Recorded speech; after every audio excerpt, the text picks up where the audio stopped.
That's a good practice if you're just want to sort of release energy, is to do the ah practice where you just go ah,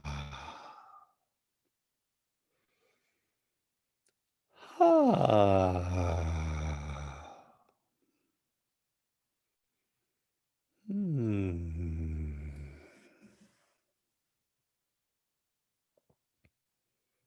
And just settling into your body.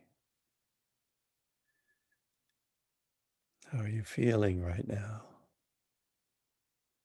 What is the energy in your body like?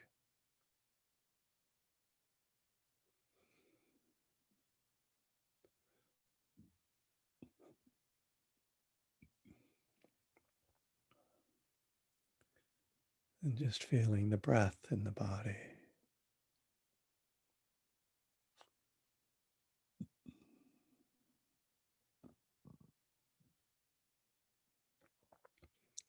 Notice how the body moves with the breath.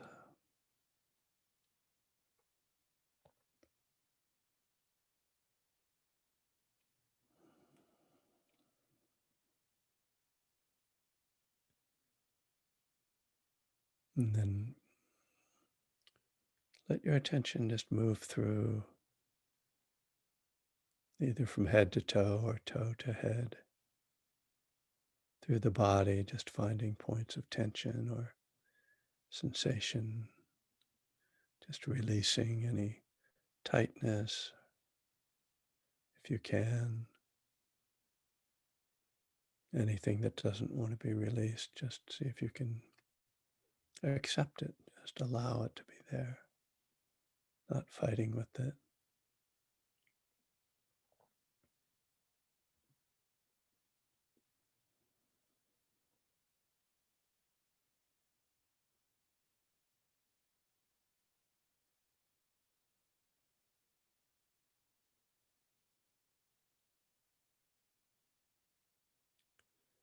Letting your shoulders relax, softening the belly.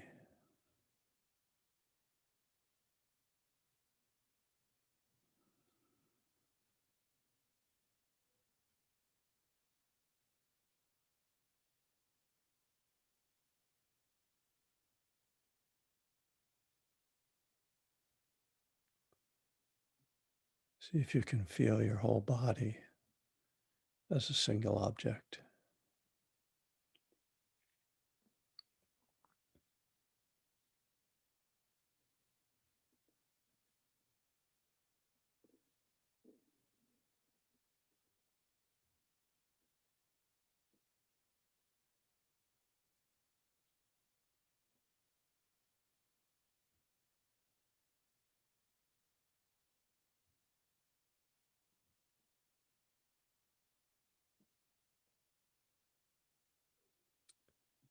And this body is this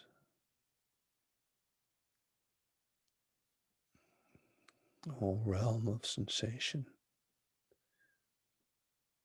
all kinds of sensations throughout the body. When we start to tune in, we realize it's not a single thing.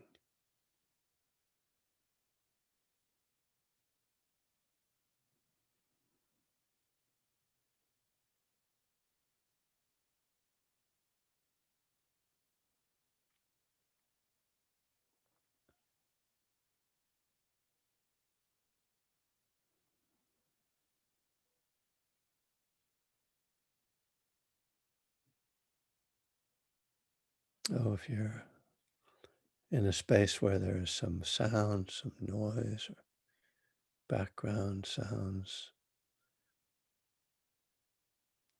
just taking a few moments to listen, practicing mindful listening, not naming the sounds, just noticing all the sounds in your environment.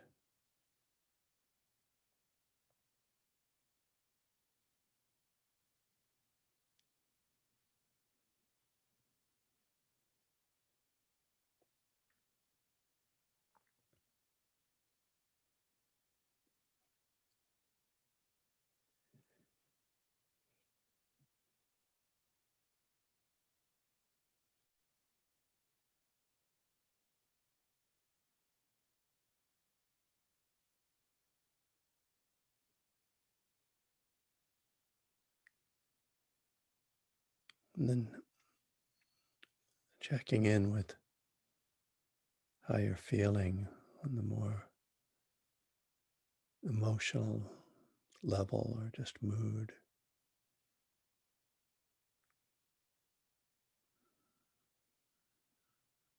And you might find it easy to just say how you're feeling if someone asked you. But the further question is, how do you know that? What are the markers? What are the elements of your experience that tell you what you're feeling?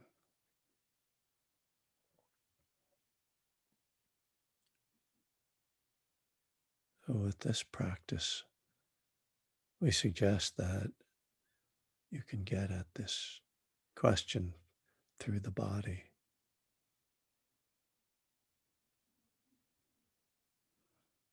So noticing how mood or emotions manifest in the body.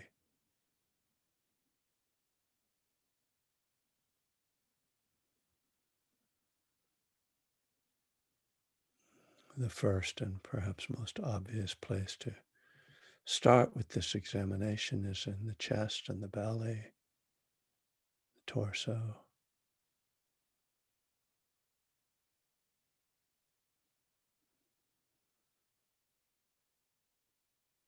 We associate emotions with those parts of the body. We talk about having our heart open or our heart broken. Talk about butterflies in the stomach when we're talking about anxiety or nervousness,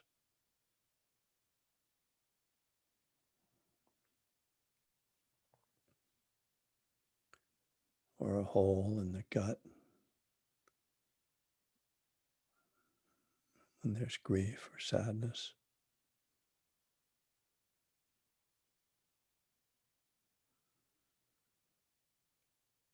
So this is a really helpful way to start this kind of examination and this kind of bring this kind of mindfulness into our lives, to make it a regular practice both in meditation and outside of meditation, to notice what you're feeling in these parts of the body, the chest and belly.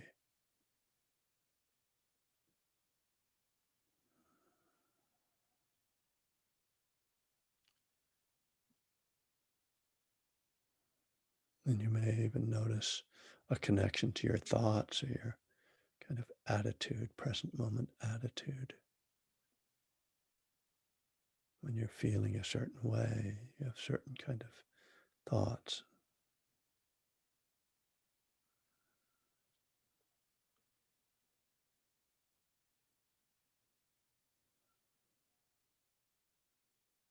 That way we start to see the conditioned nature of our thinking.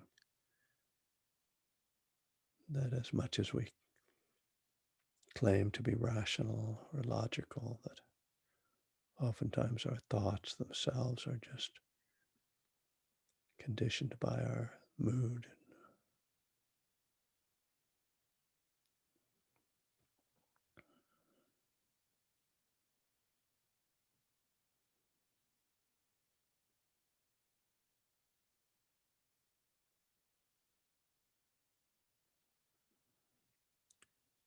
As we become more attuned to feeling, we'll see that the manifestations are not just in the chest and belly, but really can be almost anywhere in the body. The shoulders, the arms, running up and down the back, the face certainly feels emotions. Tears themselves are expressions of feelings.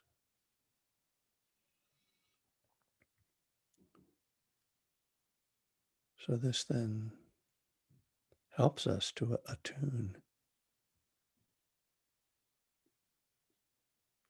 and potentially take care of our mood and what we might need in a particular moment when we're become more aware of what we're feeling, less driven by the feelings, more able to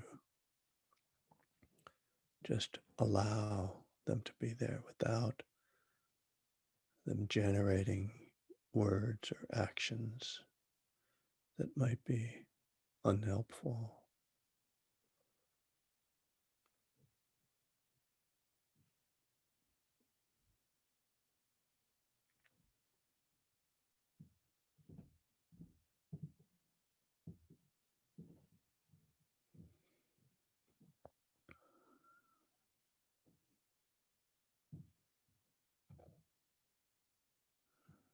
And always try to keep the breath in mind as you tune in to feelings.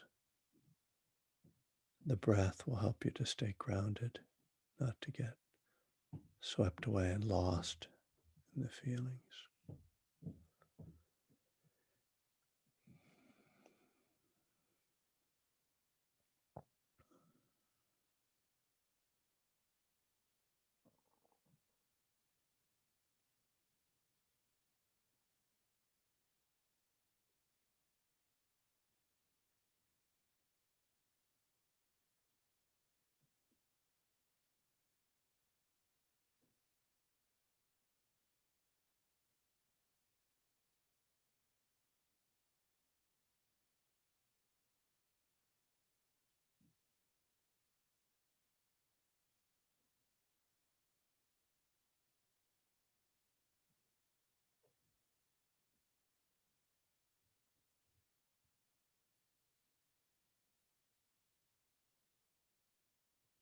So breathing with feelings can become your practice, or at least a part of your practice, one element, breathing with feelings.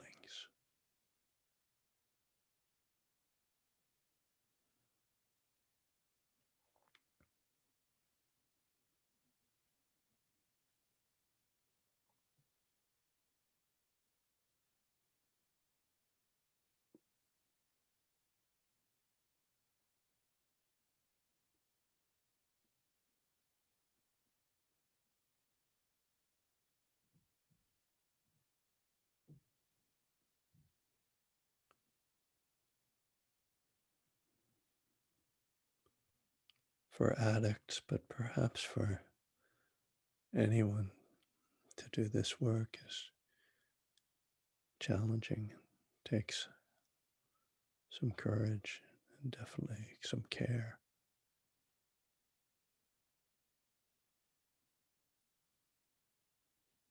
If you find yourself getting triggered or overwhelmed, then just come back to the simplicity of mindfulness. Just feeling your body, feeling your breath,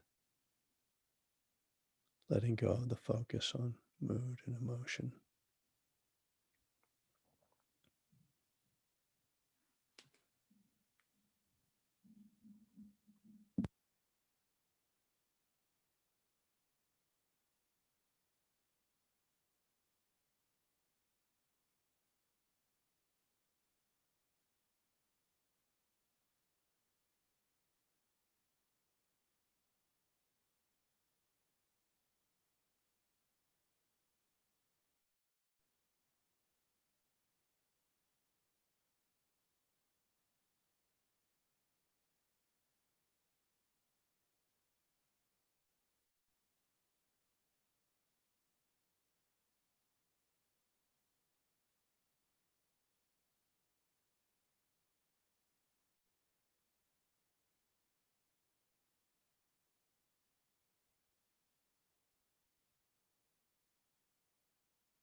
All right.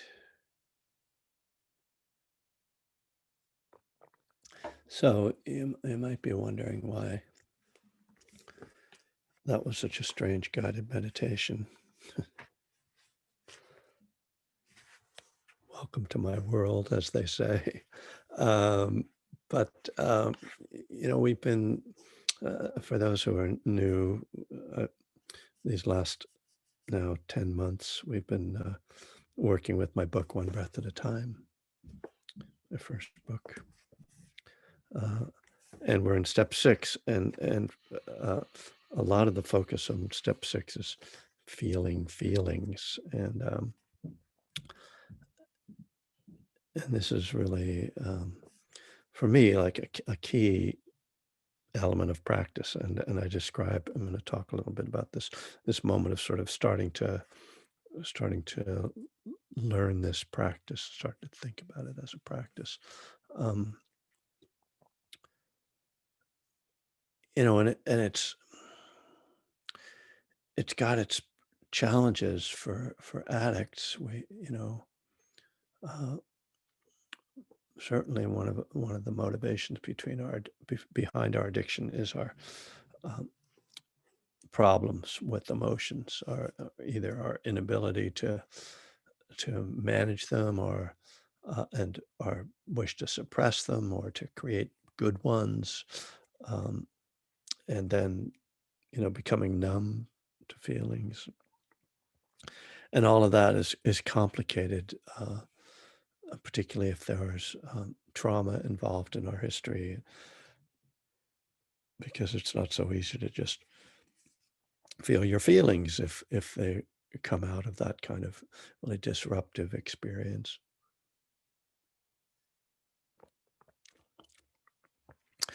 Nonetheless, it seems that in order to really come into what we could call recovery, as opposed to sobriety or just being clean, uh, some some healthy integration of our feelings, and some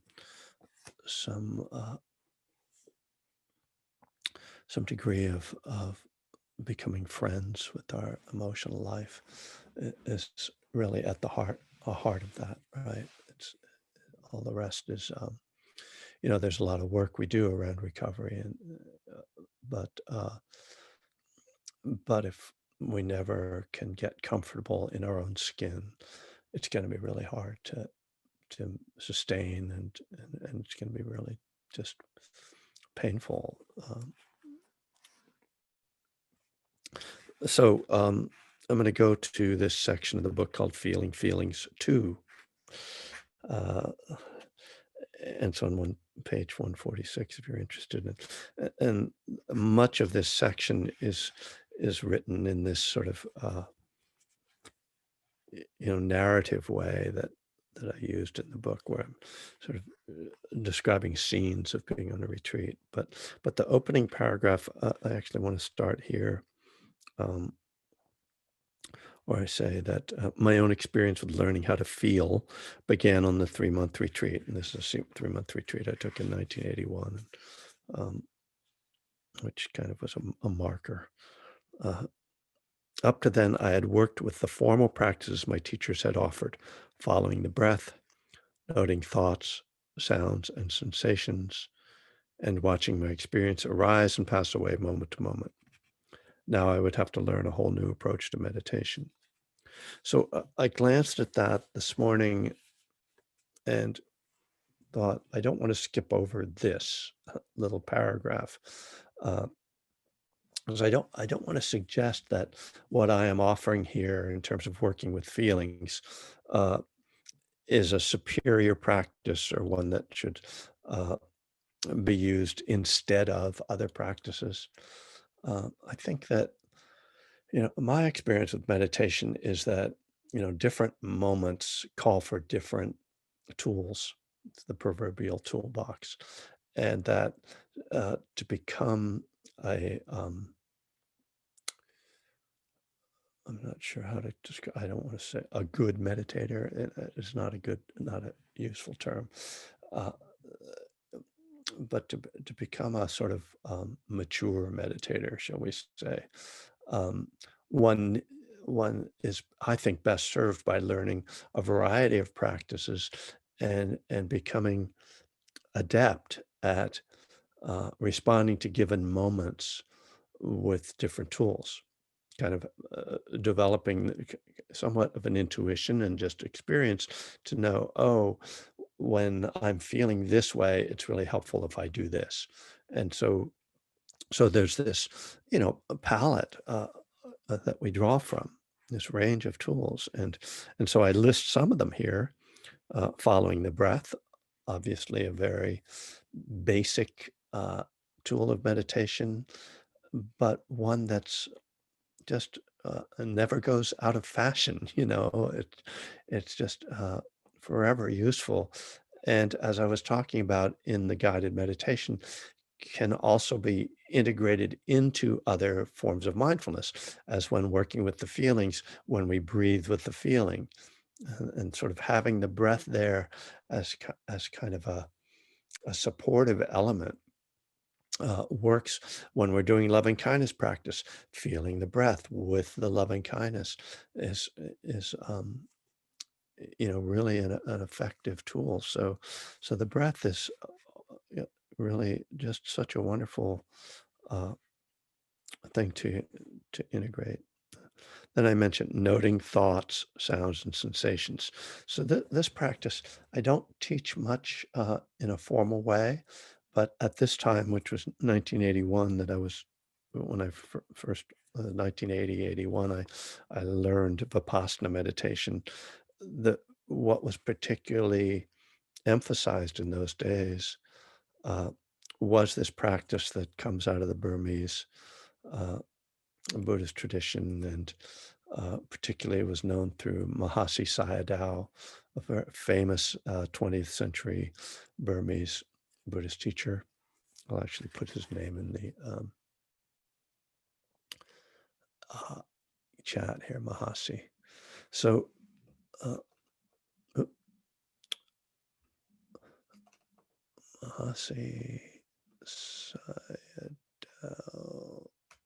Uh, So, Mahasi uh, emphasized a practice whereby there's almost a continual mental noting of whatever you're experiencing.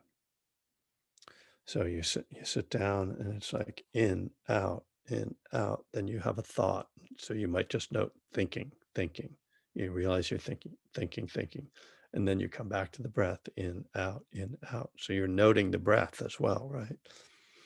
Uh, then, if you're on a retreat or you're trying to be mindful, if you're walking, then if you're doing mindful walking, you're noting lifting, moving, placing, lifting, moving, placing, and you're continuously noting. You hear a sound, you note hearing, hearing. Then if you're reaching for a glass of water, reaching, touching, lifting, moving, drinking. So it's this meticulous uh, form of noting practice, which is what was really being taught at the time I was on this retreat. It was suggested that we just sort of, one way to approach the retreat was to be continuously noting every subtle movement and action and mental, uh, manifestation.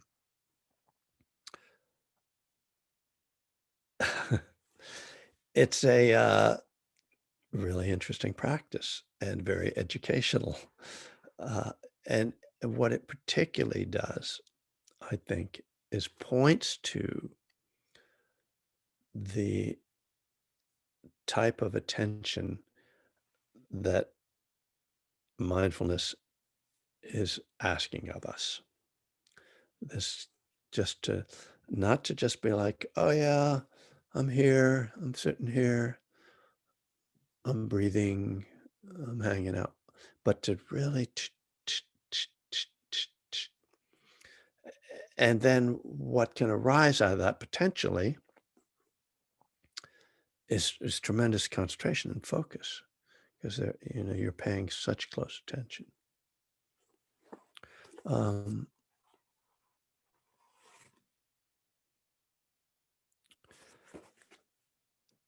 S and it's, as you can sort of tell, I mean, if you're imagining this now, it can also become sort of like an OCD experience, like you're just like almost like obsessive, uh, kind of paying attention. And,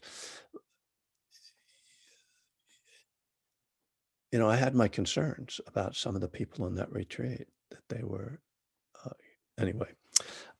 So what happened for me, I'll talk about my own experience instead of projecting onto others. What happened for me is that this became, instead of being a helpful tool as it was at first, it became a battle. It became this battle between me and noting, you know, and one in which I was losing because I couldn't, I wasn't getting settled through it. It was like the noting was just stirring things up even more.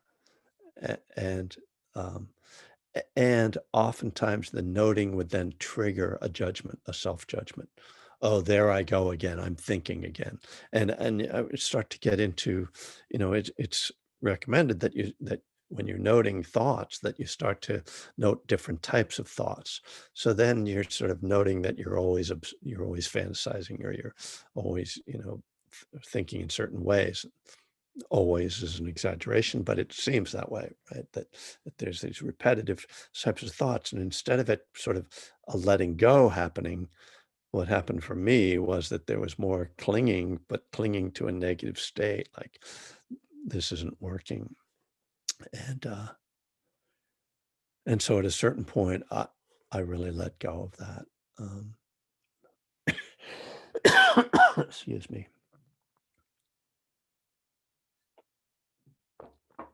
Nonetheless, I think it's a worthwhile practice to try, to experiment with. My experience isn't necessarily going to be your experience.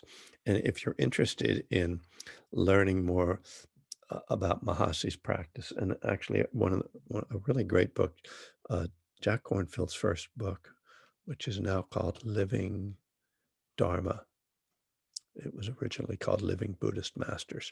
So he interviewed, back in the 70s, he interviewed a bunch of the living masters in Southeast Asia. And Mahasi Sayadaw was one of them. So, and Mahasi in that book describes just what I'm telling you, like how to note, how to pay attention in this way.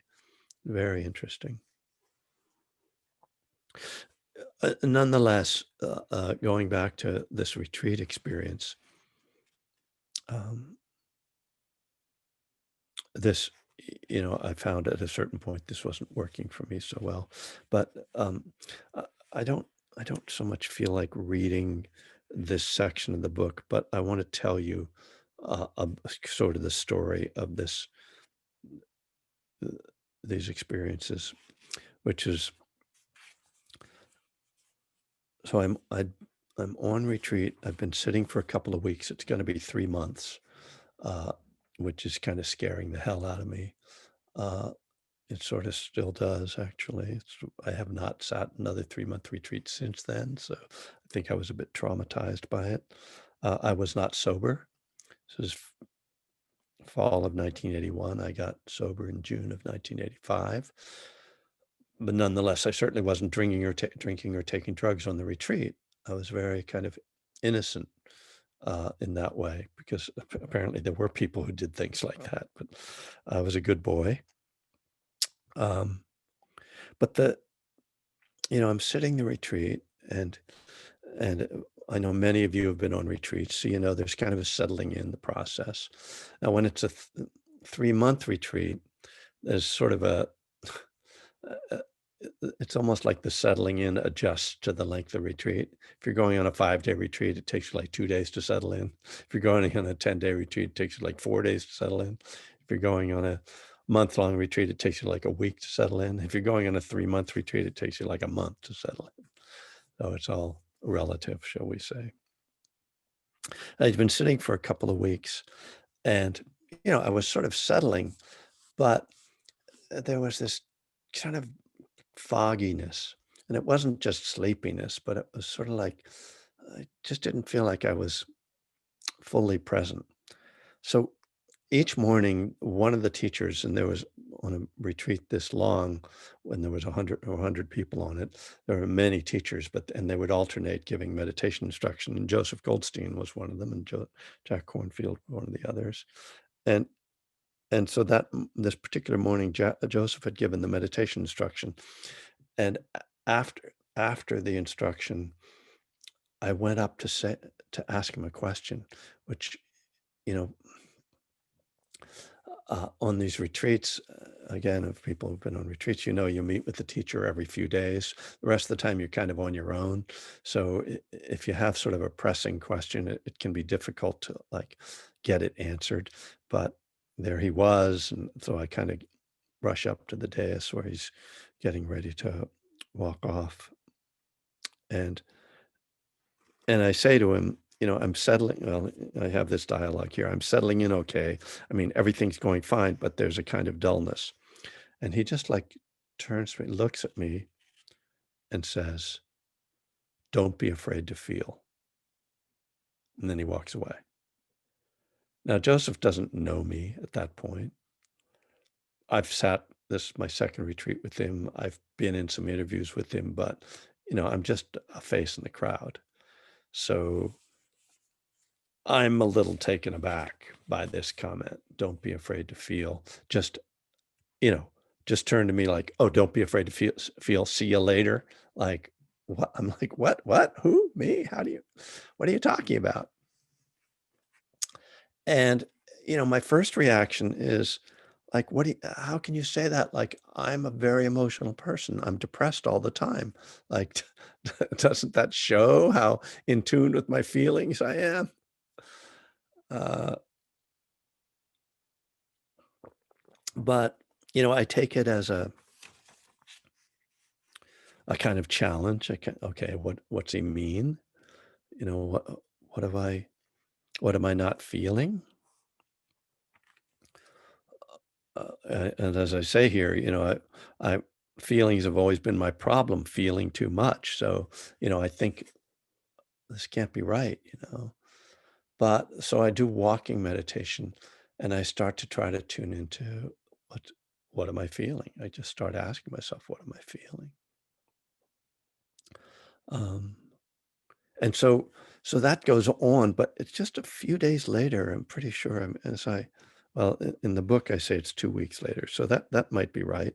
I had a better memory when I wrote this book than I do now. And it was not as far in the past. So I'm in a one-on-one interview with Jack Kornfield. So this is a time when, where you meet with the teacher privately, and it's like 15 or 20 minutes you get to be with them. And I say to him, when I do the noting, it just turns into more judging. So I'm talking about the noting practice, right? I say, I can't, I can't seem to get it. And Jack looks at me and says, your practice is to feel. And I'm like, really? Now I'm confused. I'm like, have these guys been talking about me? Like that, there's 100 people on this retreat. Like they don't know me from Adam or Eve. I mean, I, what is going on? And so he takes me through a little practice then where he sort of asks me to see what I'm feeling in the middle of my chest, and then, points to that. And um, he says, uh, your feelings may show up in your middle of your chest, or they may show up other places. Just keep paying attention to where in your body you can feel your feelings. So as I describe, this then I start to really pay attention to this. Um, and it starts to become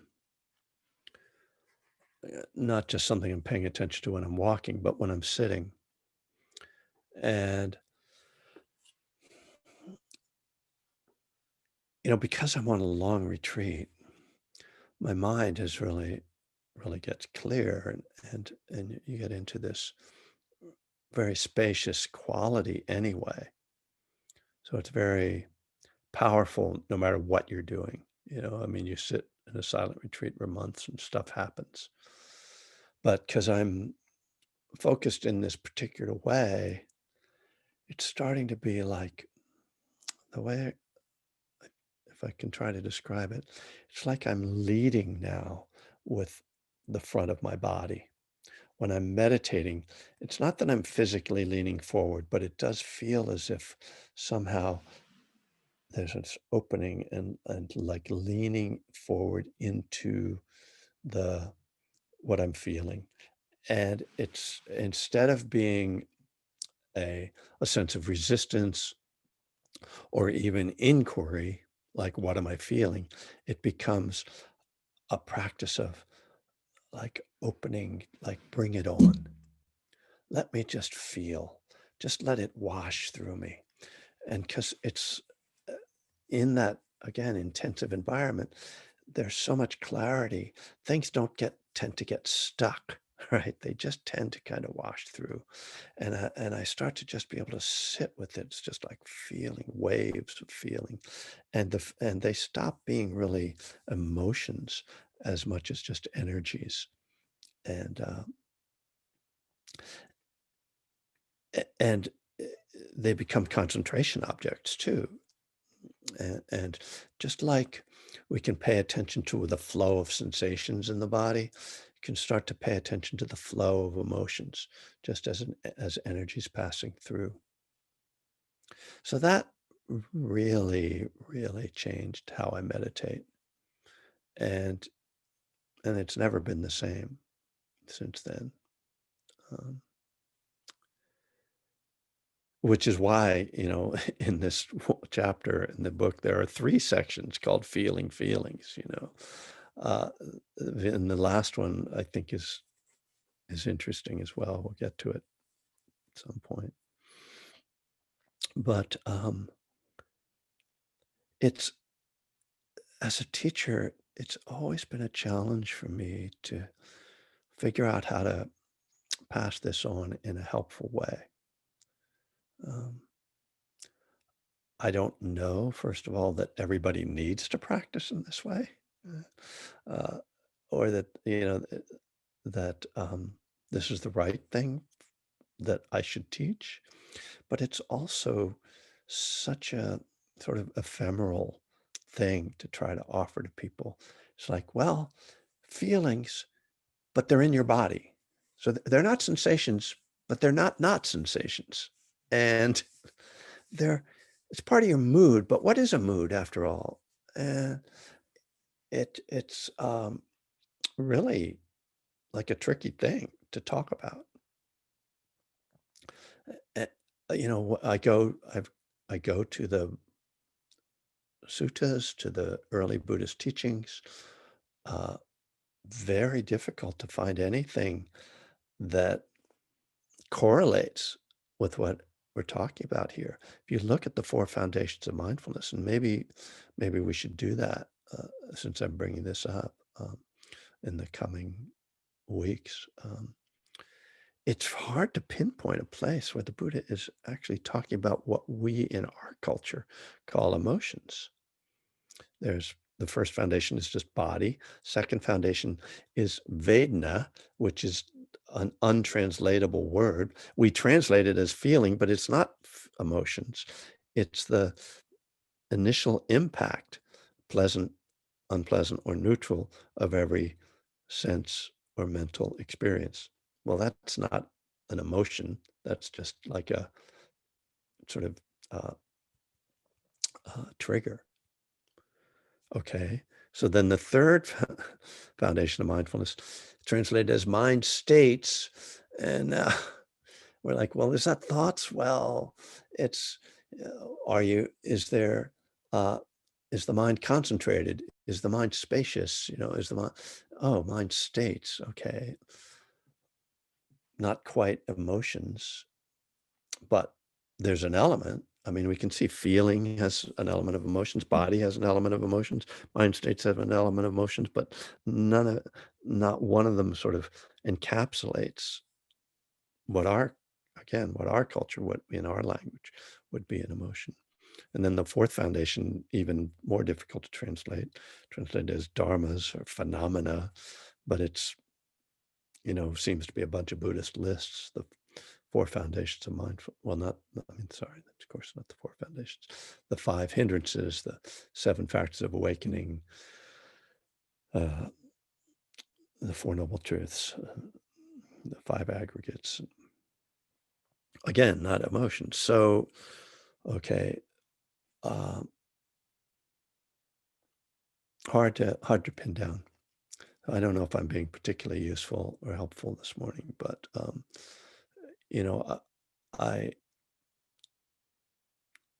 I like to kind of open up these areas of inquiry.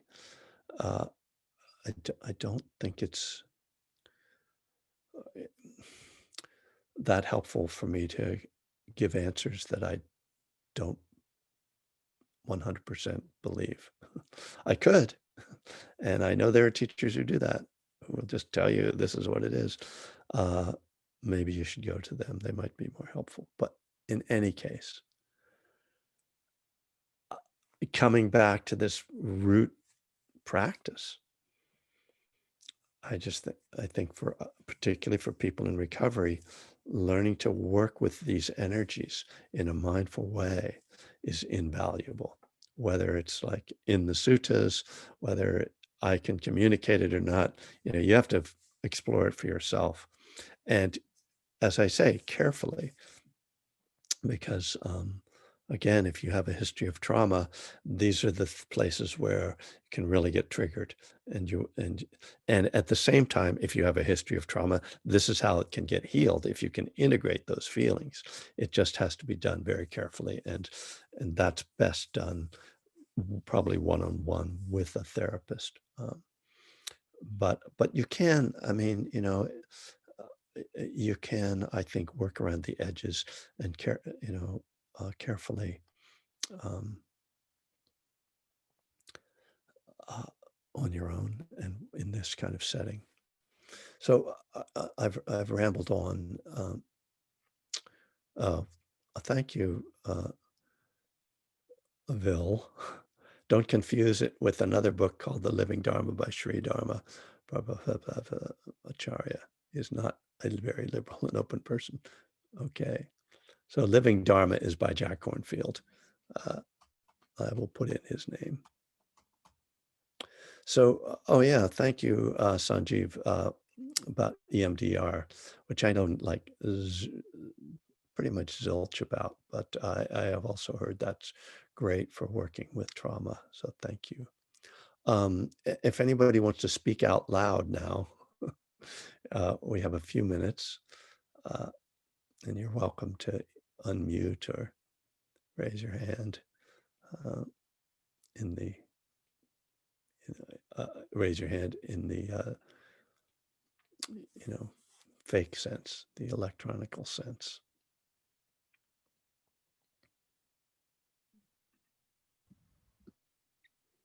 Anybody? I'll raise my real hand. Debbie, Debbie, I'm glad you raised your hand because I wanted to just mention, would you just send me an email? I want to talk to you about something, but go ahead. Absolutely. Absolutely. Thanks. Thank you. I just really, really appreciated the meditation this morning. Um, I think I, like yourself, I resonated a bit with sometimes noting my thoughts. It can keep me in that cognitive part of the brain. Yeah, And the mindfulness of the feelings and sensations in my body just allows me to rest into that what's underneath. And that's yeah, been a huge part of the meditative practice and also my journey in the 12-step program. yeah, Let's get what's underneath. yeah, And I'm grateful today because as I was in this process, I noticed that I'm like on the outer edges of the eddy of which I've been caught in for a while. You know, I've been caught in an eddy in my life, and I fell off the raft in the middle of the eddy, you know? Mm, I can be rest in the center of the storm where it's peace and calm, or I can be caught in the vortex of an eddy, which will be pulling and dragging me down. So to be able to rest in the feelings and realize, oh, this too is impermanent. yeah, I'm back on the edges. I'm back resting on this raft of breath, of mindfulness, of allowing, and it's okay. It's okay. And to have that, to be able to just kind of rest in that. And so that's what you offered me today, really enriching the process that I'm in and realizing that what I've been through the last few weeks maybe have, some things have been turbulent, but as long as I stay connected with Sangha, yeah, with group, with practice, and with wise teachings such as that you offer, it's going to be okay. yeah. You need to keep breathing, keep That's feeling great. okay. So thank you for offering the time to share that. Yeah, thanks, Debbie. That's really great. And a couple things you said I want to really emphasize too. That continuing to look underneath, look what's beneath and what's beneath. That's I think really a critical piece. And also, as you said, remembering that it's impermanent. So we're not just meditating in the midst of swirling emotions that are just like gonna, as you say, sort of pull us under, but that rather, okay, it's an energy if it's energy, then it has to be impermanent. It's moving, so we know it's going to change, and that's our life raft, right? Is like it's going to change. I'll be okay. Just it's freaky right now, but I don't have to run away or do anything, destructive to get away from it, because it'll go away on its own. Thank you. So there's a couple of hands up, which is great. Monica? Hi. Hi. Um, I loved, in fact, I got some aha moments also from this talk. So, and one thing that has really occurred to me that often my thought process is stuff I am judging, the thoughts, so it's judging thoughts. Yep. And um I thought that was a really great aha moment. I also have some thoughts sometimes that pop up about people that are unresolved, but I Right. somewhere in my recovery, I heard that thing about thoughts are not things. Yeah. It's hard to put into practice, but I'm working on it because why I'm here. Yeah. But I I mean, this is an amazing tool that I wish everybody would adopt, as far because, I have a tendency, I'm an addict through and through, and I have a tendency to get caught in obsessive thoughts. Yeah. I have to really work at that. And this has been an amazing tool. And it's also great to see, to really we're talking about impermanence. Yeah. So, impermanence, thoughts are impermanence, lots of things, life is impermanent. um, and so, anyway, thank you so much. Really grateful to be here. Thank you. Yeah. Uh, uh, this is your point about m- addicts and really, needing something uh, some way to hold their thoughts and to let go of their thoughts. I think it's certainly one of the reasons why I do this work and why I've always thought it was valuable. And it's one of the ways that when I'm introducing this to, like in a treatment center or something, it's like, yeah, some way of calming the thoughts and holding the thoughts and reflecting on the thoughts and seeing them for what they are.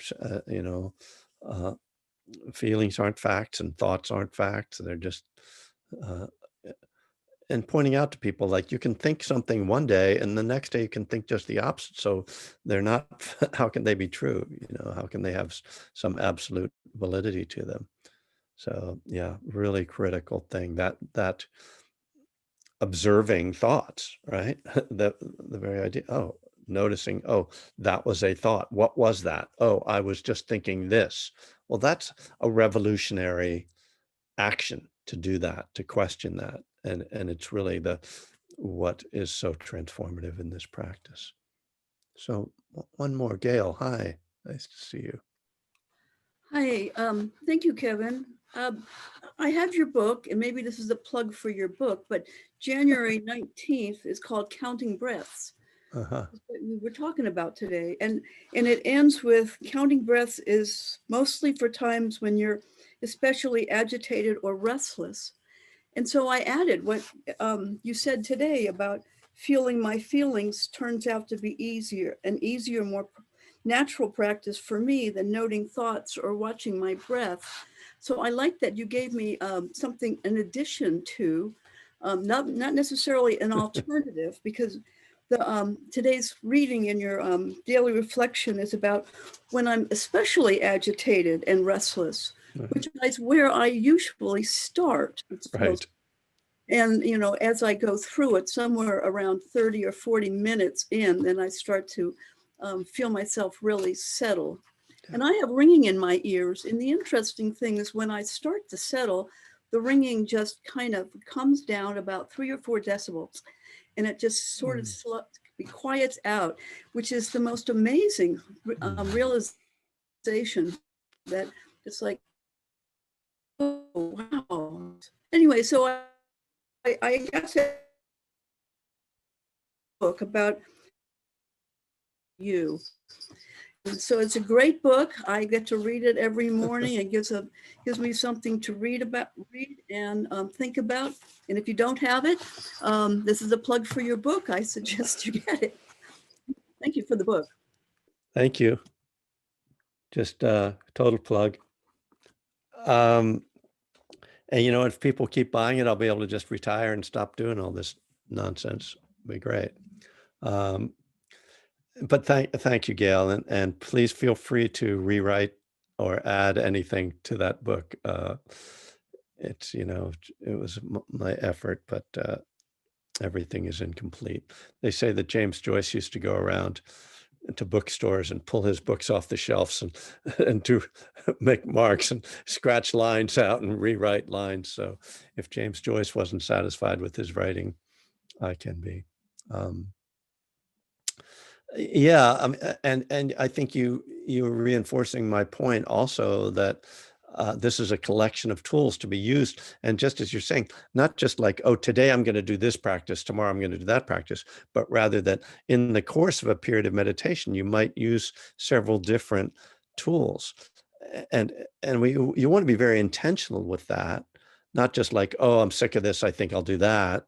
Oh, what I think I'll try that other thing that they were talking, but rather, oh, right now, like I did some breath counting this morning in my early morning sit.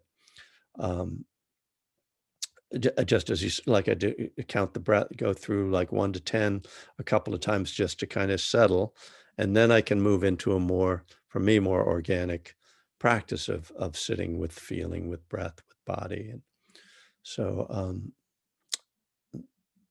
that's look at you. I had my copy spiral bound with the table of contents added in the beginning. Whoa, look at you. Wow. Yeah, so I did, for those who haven't noticed, because there are so many different topics in the book, if I put in a table of contents, it would have added like 20 pages.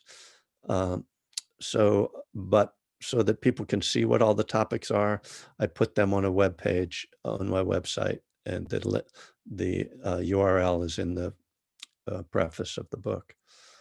So I'm glad to know somebody's utilizing that. Sometimes I put stuff up there and I think nobody's ever going to care. But thank you. Thanks, Gail. It allows me to turn it flat. Oh, yeah. Yeah. Why I liked spiral binding. That was one of my concerns about this book because it's so long that you open it and it's going to break the spine and it's going to wear out. And so then you're going to have to buy another copy, which, I'll collect more royalties. So it could work out. Anyway, very nice to see everybody. Thank you all for coming. And, yeah, that's one less hour. So what was it? 23 hours. So in 24 hours, we will have a new president. Is that how that works? Yeah. God willing. Talk about impermanence, right? like it just seemed like this would never end. It really did. When we were caught in the middle of this, we kept thinking like Mueller's going to save us, or something's going to, impeachment's going to save us. I mean, it really, it just, it's such a, I don't know. It's more than a relief, right? It really feels like some horrible hell realm is coming to an end, and yet I know we're all still a little bit like, yeah, but is it? Will it? What about those crazies out there? But yeah, I mean, to see what the plan is like for the first day, to realize, the day one, things are going to change. The first 10 days, things are going to change. It's going to be better for a while anyway. And it'll get worse again, but maybe we'll be dead by then. You never know. That's the other thing, the the world might go on, but we won't have to be there for it forever. You're here for a while. Anyway, another cheery thought. I'm always full of cheerful thoughts for everybody. We're having beautiful weather in Northern California. I'm gonna go outside and enjoy it today. And stay safe. It's really, really hard to keep this up, but we will we'll make it. And really seriously, I want you all to be safe and to see you when this all passes, and maybe give you hugs somewhere sometime. So peace.